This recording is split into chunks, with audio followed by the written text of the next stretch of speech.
We're back, baby. It's the Horns Up Talking Texas podcast. Fisher, Tosopoulos, DJ, Nikki, Snacks, Kreider, Victory Monday. Gentlemen, once again, the Horns take care of business, winning 40-14 against the Kansas Jayhawks. Injury report on the opposite side. Daniels, the QB of the Kansas Jayhawks.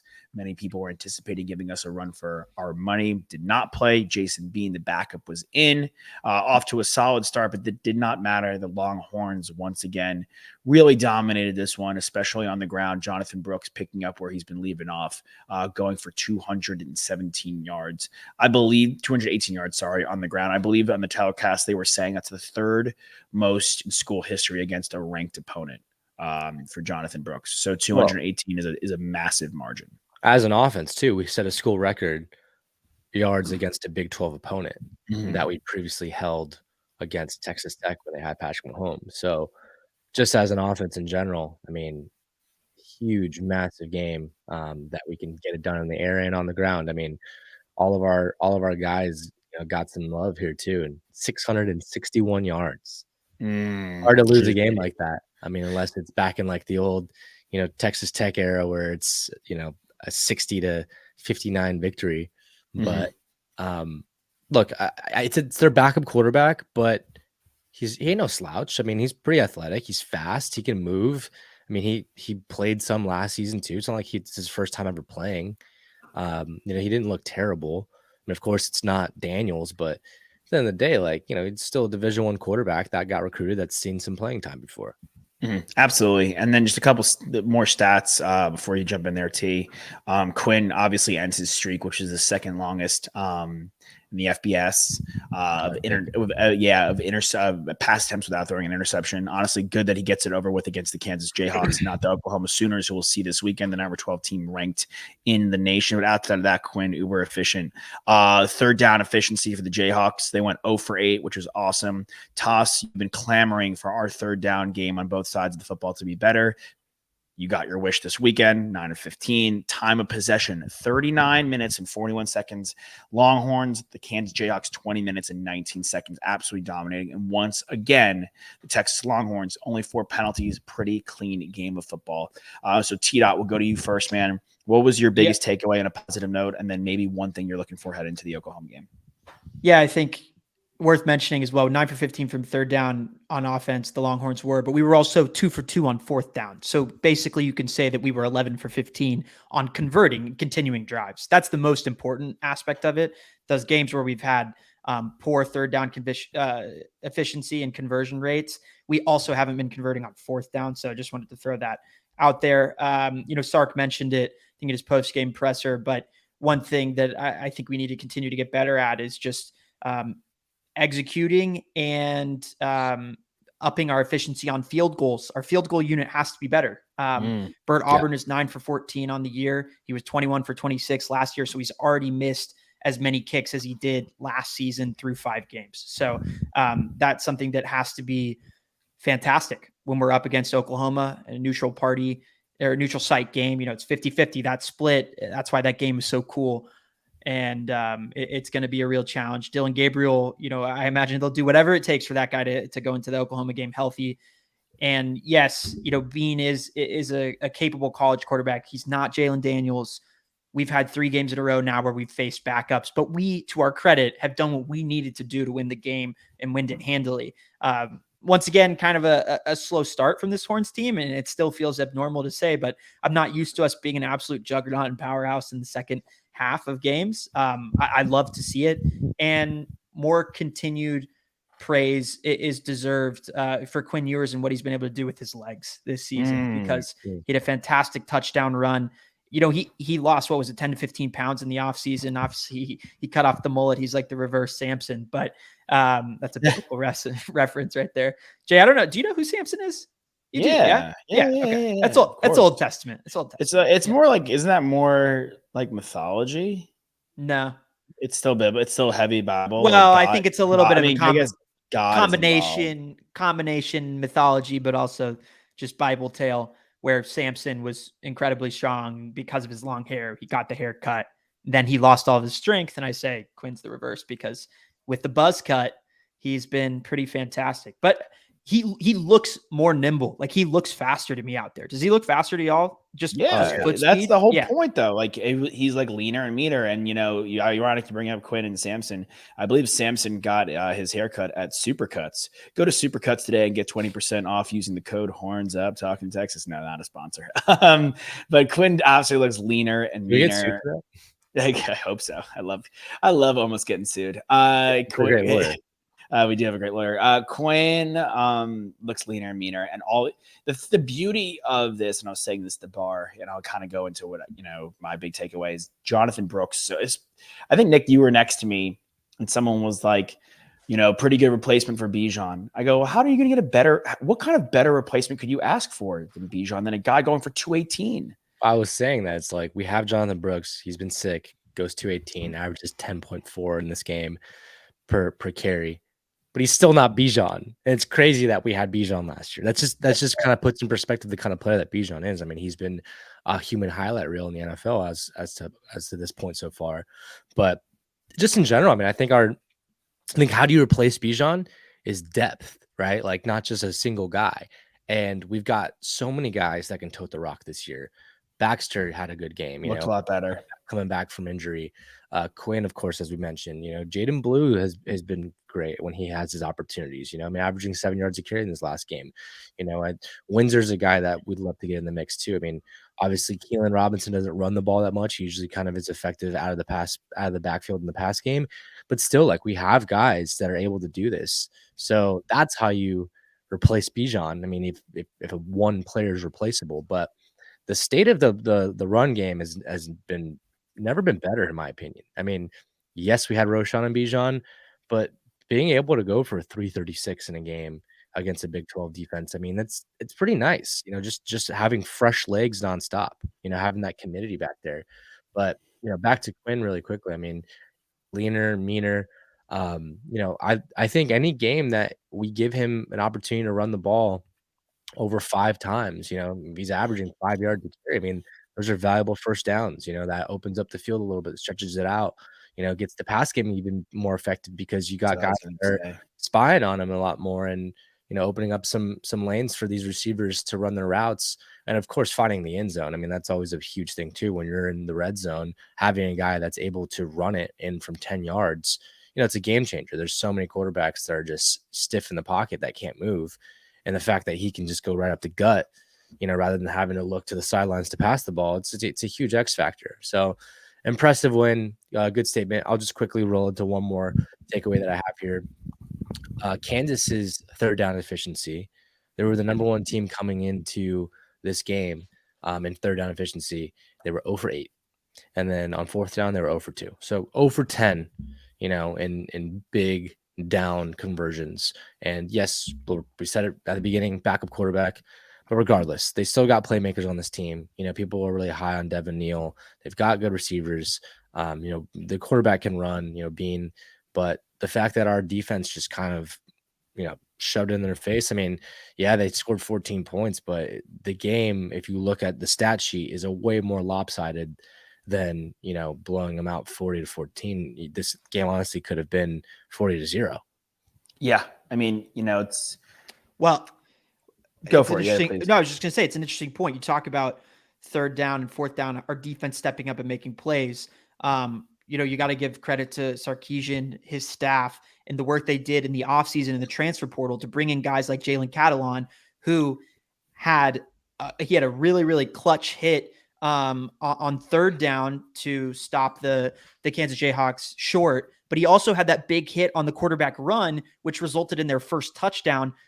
But he did what he needed to do, right? He met fluke. It's a fluke, right? If our other guy is there and picks it up, then we're going the other way, and we've got ourselves a turnover because of his big hit jarring that ball loose. They recover it. It's college football, not the NFL. In NFL, you can't advance that ball. In college, you can, and he takes it to the house. So good for them. There's been kind of those plays every single week where whether it's one guy misses an assignment and they take it to the house, right? Like when we've let up 7 or 10 points in a game, it's been because of one play, which again, we've always said, like, that happens in college football. There are talented playmakers out there. And I just think that Catalan, and then of course, Adonai Mitchell, who won Big 12 newcomer of the week, after his incredible performance. Like what those coaches did in the transfer portal is coming to play and is coming to fruition in every single game, every single week for the Longhorns. Yeah, and I can just kind of go off of you guys are pretty much touching on everything, I'm thinking and saying. And Nick, you brought up the backup QB again, and I think off of that point, though, I'm very almost in a way glad that we got to see that, because not that Daniels isn't athletic, but this kid Bean was slippery and fast, and he was really elusive. We were going to beat this team no matter who's under center for them. Quite frankly, we ran for 300 plus yards. We doubled their time of possession. We were going to win this football game. Running the football, like we're talking about, all of a sudden, and Nick, you're 100% right, man. It opens up everything, and now Oklahoma has to respect our run. Has to. We have where's Brooks rank in rushers in college football in the FBS? He's definitely up there. I'll pull it up. He's third. So we have the third leading rusher in college football right now. Yep. Averaging more yards after contact than Bijan Robinson. I think he's averaging more. He has more yards right now than Bijan did, at least Bijan's last season through 5 games. Like, we can talk about why that's the case, and it's not because Jonathan Brooks is better than Bijan. They're both fantastic talents, but it is the ultimate factor right now for opposing defenses is that they have to stop our run attack, and our offensive line is creating massive holes for Jonathan Brooks to take advantage of, and he's got that speed to beat the second and third level of the defense. He does. Yeah. I mean, that's I'll go off 3 things you guys say. We love Bijan Robinson, and the depth has been very helpful. And I'm really happy with the way Baxter played last game. He's really becoming a nice, a piece. When we talked on our Cherry Stripe show, Malcolm Mitchell wasn't with Chris Hogan guesting, and he was saying how important Malcolm Mitchell was. He knew he would help us win, us being the Patriots. Maybe Cedric Baxter's not going to be the blow off the door, best player in our team like Bijan was as a freshman, but he's going to help us win football games. But I think we're in a position where we can replace Bijan Robinson with one guy. Jonathan Brooks has just been that good. He's number 3 in the country in rushing yards. He's averaging 6.9 yards per carry. And he's not nice. top. I know, baby. He's not top 15. He's not top 15 though in attempts. So we have a guy that's top 3 in yards, not top 15 in attempts. He's really toting the rock as well as you could have asked for as a replacement. And he didn't even have that great of a first game. He's really been on fire, and he's really picking up steam and confidence. He's only a sophomore, and now they're going to have to respect it. Barakata Adonai Mitchell is coming, talking biblical reference. He's been 10 catches for 140, and I know we wanted that to be Whittington, but outside of Shadur Sanders, he's probably been the transfer of the year so far. He's probably been the most impactful transfer of the year. Big against Alabama. He was huge in this game. He's a real possession receiver. All of a sudden, the big bane of Quinn's existence as a Texas Longhorn has been his long ball. I think he's really going to have a lot of opportunity with Worthy in this upcoming game. And hopefully I would love to see Cook get in the game, because every time he touches the field and catches the ball, something electric happens. If he's playing the short game really well with his run, with A.D. Mitchell and with Tavian Sanders, he's going to have serious opportunity to hit Xavier Worthy with the long. And and on a defensive standpoint, I don't know what else you could have asked for our team, because that fluke touchdown, they pretty much put up 7 points. The weird glaring issue for me is no sacks. Yeah. Kind of bizarre. Strange, but I mean, didn't need to. Coverage sacks at the end of the day. I think that there were so many opportunities for them, or so little opportunities for them to find guys that are open. He didn't have the best stat line when it comes to completing passes, but yeah, I saw that too, and it was kind of weird. But at the end of the day, I just want the win, and just want low points scored. Your point to A.D. Mitchell, he has been phenomenal, and you could see so early on that the game plan was get him the ball early and often. I think the first drive, he had 3 catches back to back to back, and they were all, for big gains.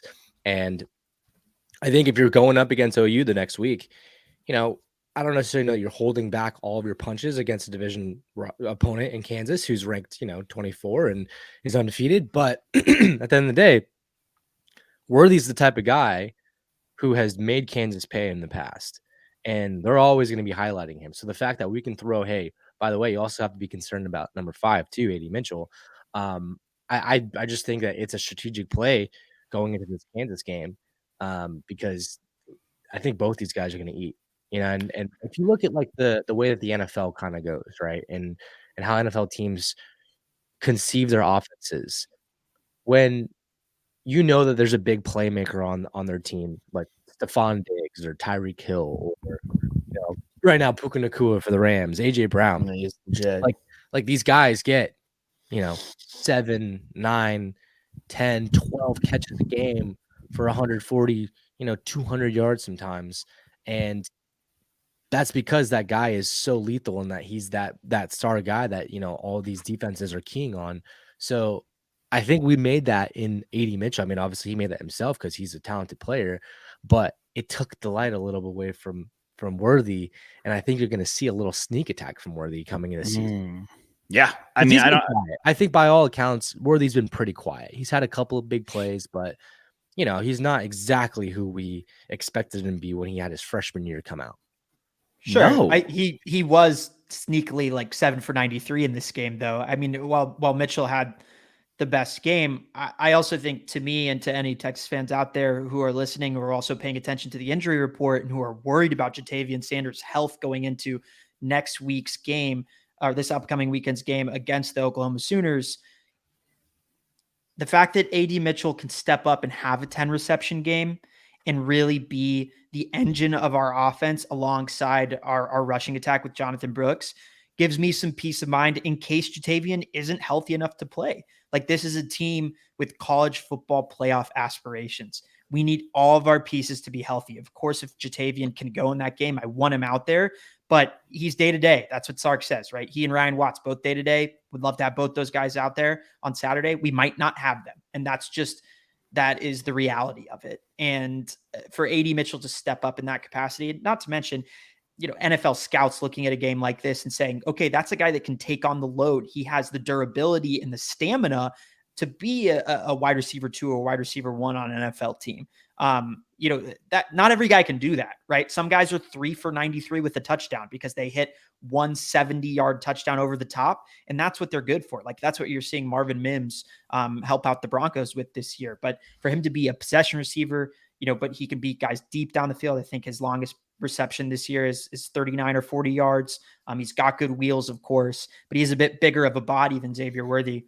I agree, though, Nick. I think all in all, Worthy hasn't had the off the page statistical year that we expected, but that touchdown against Wyoming at the beginning of the fourth quarter was a clutch touchdown.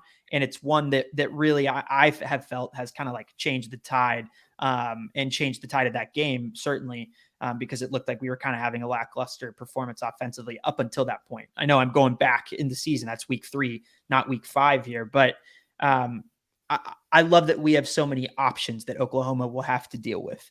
And I think that most importantly, and the fact that Quinn, we talk about it all the time, great quarterbacks, they spray the ball all over the field. And if other guys are getting involved, one week it's Mitchell, one week it's Jatavian, right? Last week it was Jatavian. And one week it's Worthy, great. One week it's Whittington. I'm still waiting for his kind of breakout game too.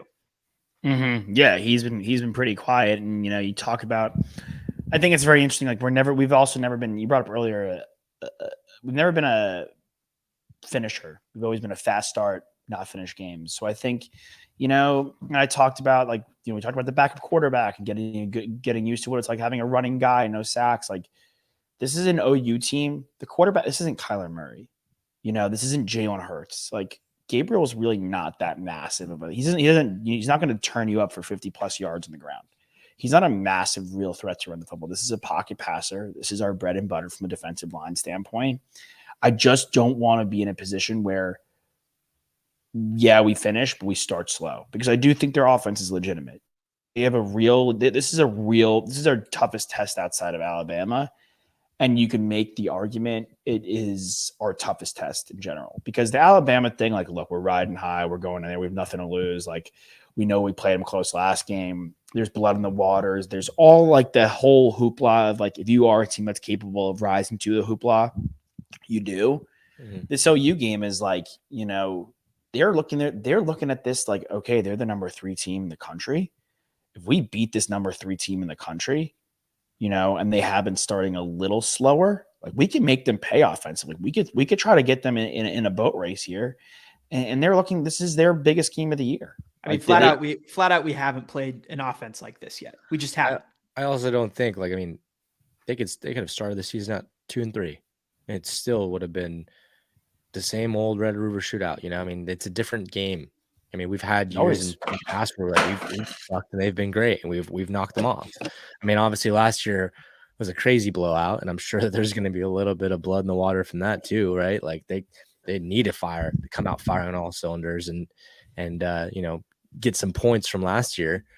Because they're going to flash a stat. Like if they don't score in the first quarter, that's 5 straight quarters that OU hasn't scored against Texas. Yeah. So they're going to want to come out fast. But you're right. I mean, we cannot afford to start slow in this game. No, and they're a deep ball threat. I mean, they have one guy with 10 receptions and 279 yards in the seasons. That's like Deshaun Jackson on rookie mode in Madden. Like the only thing I think we could really benefit from is like the run game. Yeah, I really TOP, their run game isn't great, and our run game has been superb. So we could really control that. Yeah, T, sorry, you wanted to add something? No. I was just gonna say it was cool to. Obviously, we'll get into the OU matchup later in the week as well. But I just want to say it was great to see Colin Simmons at a home game where we dominate our opponent. Like that's a great feeling to just a lot of recruits in the stands. That's right. And it's good to see the assistant minister of culture come in and start to like, hey, like maybe like it's tides are changing. Like our minister of culture wants to go, have a couple of tokes in Boulder, Colorado. Maybe Hangman comes in, the cream of the Powells, and he's the new minister of culture for the Longhorns. He looked good. He looks good. He's right there with Q, which was cool to see them together in that box watching the Horns. Yeah, get a dub. Yeah, I mean we do need our minister of culture back. We need him back. We need him there on the sideline. There's nothing quite like the fourth quarter start where we are all pounding our chest and a little. I mean, it's just there's something about it. It's uniquely it's good to get Texan more too. Yeah, like we need as many of them as possible, honestly, in the building. It shouldn't just be that was like the beauty of like the early 2000s USC teams. Like there wasn't just one like superstar. There was Snoop Dogg, Will Ferrell, like everyone's coming around. We need Glenn Powell. We need Marcia Gay Harding. Like we need all of like our massive superstar. We definitely need we need Wes Anderson to make a little claymation, promo for halftime. That'd be fire. Like, yeah, let's get the alumni back involved. Like, why not? We've seen a couple of sound bites from Owen Wilson. Wow, big play. Wow. Sometimes I hear like Owen Wilson. There is a world in which Owen Wilson and Jennifer Coolidge's voice are not too far off. Definitely. I think you're right. Yeah. Like not too far off. All right. Horns Up coming back on Wednesday, releasing Thursday with Q. Fingers crossed for a special guest. We'll see what happens. But you know who we are. Fisher DeSantos, DJ Nicky, Snacks Kreider. Amazing win, 40-14 at home against the Kansas Jayhawks by Sark and the boys. And then we're going to preview this thing with Q on Wednesday. And you know what? Like, I know it's the Red River. I know it's a really big game for both parties involved. But this, same as always, take care of business. We've outscored opponents now in the last 2 games. I think it's 78-16. 2 Big 12 opponents. So no joking around here. No joking around. All right, fellas, get your horns up. Always a pleasure. We'll see you guys next time. Hook 'em.